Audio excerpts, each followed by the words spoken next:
Pemimpin itu berkata dengan datar, "Aku mengenalnya dengan baik. Aku juga mengenal ayahnya. Tetapi mereka semua melakukan hal-hal yang tidak aku duga.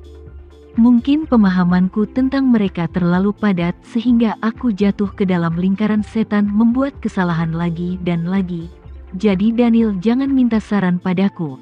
Lakukan semuanya sesuai dengan intuisimu sendiri. Mungkin itu akan menjadi keajaiban." "Oke, Tuan." Daniel mengangguk berat. Pemimpin itu bertanya dengan rasa ingin tahu, "Apakah kau punya rencana?" Daniel menangkupkan tangannya dan berkata, "Mungkin saya berencana untuk mengunjungi Indonesia."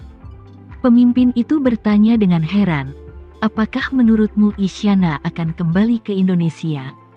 Daniel tertawa, tersenyum, dan berkata, "Kurasa tidak. Saya hanya secara tidak sadar berpikir bahwa itu lebih mungkin."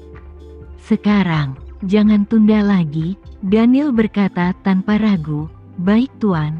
Pada waktu bersamaan, Tama, Johan, dan Devano naik helikopter kerajaan Sofia dan langsung tiba di Bandara Oslo. Karena mereka adalah tamu terhormat dari keluarga kerajaan, Tama dan yang lainnya bahkan tidak perlu pergi ke bea cukai secara langsung. Selama mereka menyerahkan paspor mereka ke kepala pelayan keluarga kerajaan, mereka dapat menyelesaikan bea cukai. Helikopter mendarat tepat di depan hanggar Tama Concorde, dan dia adalah orang pertama yang keluar dari helikopter. Setelah itu, dia berkata kepada Sofia, "Sofia, kamu tidak perlu turun. Biarkan saja pilot lepas landas dan kembali." Sofia menggelengkan kepalanya dengan enggan dan berkata, "Tuan Renza, lebih baik aku mengantarmu ke pesawat saja. Gerakan VIP sudah ada di sini sebelumnya, dan tidak ada orang lain yang akan melihatku." Tama melihat desakannya, jadi dia harus mengulurkan tangan padanya dan membantunya turun dari helikopter. Di hanggar saat ini, Concorde sudah disiapkan. Kapten dan anggota kru lainnya sedang menunggu di bawah pesawat. Sofia menemani Tama ke hanggar, dan Tama memberitahunya, "Kamu harus memperhatikan keselamatan selama periode terakhir. Jika kamu menemukan sesuatu yang tidak biasa, tolong beritahu saya sesegera mungkin." Sofia mengangguk ringan, matanya memerah dan berkaca-kaca pada saat bersamaan. Dia tahu bahwa dia mengucapkan selamat tinggal padanya hari ini, dan dia tidak tahu kapan dia akan bertemu dengannya lagi di masa depan. Selain itu, dia juga tahu bahwa di antara begitu banyak wanita yang sangat mencintai Tama, dialah yang paling istimewa. Setiap orang memiliki tubuh yang bebas dan tidak perlu berada di luar opini dan penilaian dunia, tapi dia satu-satunya yang masih menyandang lingkaran cahaya keluarga kerajaan. Ini bukan seperti belenggu, karena belenggu ini meninggalkan Norwegia dan pergi ke tempat manapun di dunia. Dia harus naik ke level diplomasi dan politik. Jika dia ingin meninggalkan Norwegia untuk bertemu Tama, itu hanya mimpi, dan tidak ada kesempatan sama sekali. Jadi jika dia benar-benar ingin menjalin hubungan dengan Tama, dan ingin berkomunikasi dan bergaul dengannya secara normal, satu-satunya kesempatan adalah Tama datang ke Norwegia untuk menemuinya. Namun, dengan gaya dan perilakunya Tama, dia pasti tidak akan datang ke Norwegia untuk menemuinya kecuali jika diperlukan. Memikirkan hal ini, Sofia merasa sedih dan enggan, jadi dia menatap Tama, tersedak pelan, dan berkata, "Tuan Renza, jika kamu punya waktu, kamu harus datang ke Norwegia lagi. Jika kamu tidak bisa datang, jangan lupakan aku." Melihat air matanya mengalir tak terkendali, Tama tidak bisa menahan perasaan sedikit tertekan ketika mengingat apa yang dilihatnya di kamar kerja KT pagi ini. Namun, meski ada orang luar di sini, bagaimanapun juga ada banyak orang. Tidak hanya Johan dan Devano yang ada di sana, tapi juga para kru dan penjaga kerajaan. Oleh karena itu, Tama hanya bisa menghibur dan berkata, "Sofia, jika ada kesempatan, saya pasti akan datang lagi." Jadi kau harus menjaga dirimu sendiri. Mendengar kata-kata Tama, hati Sofia tiba-tiba menghangat, menunjukkan kegembiraan yang langka, dan mengangguk lagi dan lagi. Tuan Renza, selama kamu memberitahuku bahwa kamu akan datang ke Norwegia kapan saja, aku pasti akan menunggumu. Tama sedikit mengangguk, dan berkata, baiklah, aku akan segera naik pesawat. Sofia mengangguk dengan air mata berlinang. Pada saat ini, dia benar-benar ingin memeluk Tama dengan lembut, lalu dengan lembut menekan wajahnya ke dada Tama selama 3-5 detik. Namun, dia juga tahu bahwa dalam keadaan seperti itu, dia tidak bisa melakukan perilaku seperti itu. Jadi, dia hanya bisa menjaga jarak setengah meter darinya dan berkata, Tuan Renza, kalau begitu semoga perjalananmu aman. Oke, Tama mengangguk, dan berkata lagi, hati-hati, selamat tinggal. Selamat tinggal. Tama menaiki concorde di bawah pengawasan Sofia. Kapten dan kru juga segera berada di tempat dan siap lepas landas. Saat ini, Sofia dan rombongannya belum pergi. Mereka mundur begitu saja ke jarak yang aman, seolah-olah mereka berencana untuk melihat pesawat Tama berangkat lebih dulu.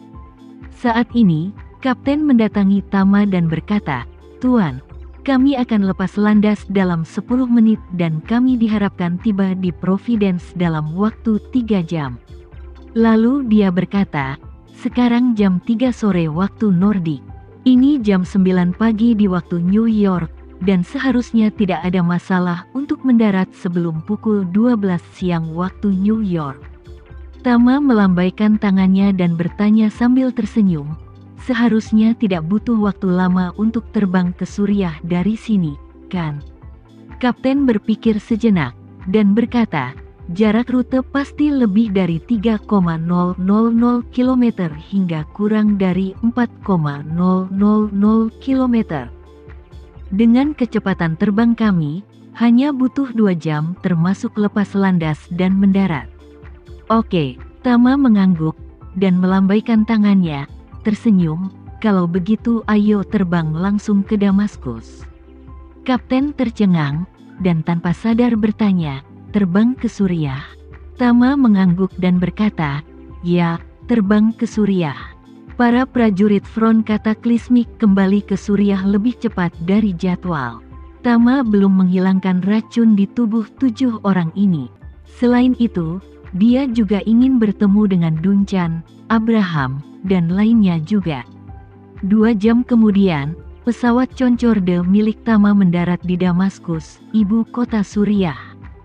Yoshua dan beberapa anggota inti front kataklismik sudah menunggu di bandara. Ketika Tama turun dari pesawat, Yoshua buru-buru melangkah maju dan berkata dengan hormat, Tuan Renza, bawahan saya mengira Anda akan langsung pergi ke Amerika Serikat dari utara Eropa. Saya tidak berharap Anda membuat jalan memutar khusus untuk datang ke Suriah sejauh ini. Persiapannya agak terburu-buru. Jika saya tahu Anda akan datang, bawahan saya pasti akan mengaturnya sesegera mungkin. Tama berkata sambil tersenyum, 7 orang yang kamu bawa kembali masih memiliki racun mematikan di tubuh mereka. Jika mereka tidak segera ditangani, 7 orang ini akan mati dalam beberapa hari. Kemudian, Tama bertanya kepadanya, apakah ke-7 orang itu sudah tenang? Sudah diselesaikan, Yoshua berkata, untuk menghindari kejadian yang tidak-tidak, saya meninggalkan Wildan dan memintanya untuk membawa beberapa jenderal bintang 5 untuk menjaga orang-orang itu. Oke, Tama mengangguk dan berkata, situasi beberapa orang ini berbeda dengan Fionn.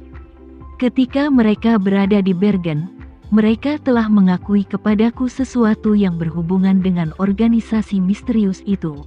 Panggil Duncan Allen dan juga Fionn, dan kemudian gali petunjuk secara mendalam untuk melihat apakah ada penemuan baru. Fionn adalah nama panggilan Tama kepada si 47 Mei. Kemudian, Yoshua segera berkata dengan hormat, baiklah, Tuan Renza, saat kita sampai di markas, saya akan segera mengaturnya. Setelah itu, Yoshua bertanya lagi, ngomong-ngomong, Tuan Renza, berapa lama Anda berencana untuk tinggal di Suriah kali ini? Apakah Anda ingin saya mengatur akomodasi untuk Anda sebelumnya? Tidak perlu, Tama berkata sambil tersenyum. Saya di sini untuk menyelesaikan bisnis saya. Lalu saya akan kembali ke Amerika Serikat setelah tur santai. Saya hanya mengambil kesempatan ini untuk bertemu dengan kenalan lama. Yoshua berkata, Tuan Renza, ada beberapa kenalan lama Anda di sini.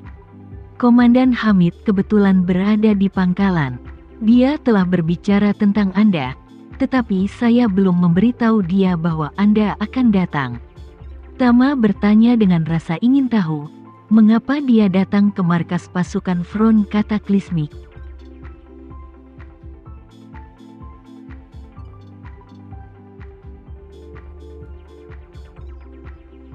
Sekian dulu ya video kali ini, kita lanjutkan lagi videonya di lain waktu. Oh iya, bagaimana menurut kalian? Semoga bisa sedikit menghibur kalian semua. Untuk teman-teman yang baru nonton, jangan lupa subscribe ya, hehehe. Dan kalau teman-teman ada yang ingin gabung langganan, bisa langsung gabung saja untuk dapat fitur yang menarik dan sedikit membantu Mimin. Terima kasih banyak sudah menonton, sampai jumpa lagi, bye bye bye.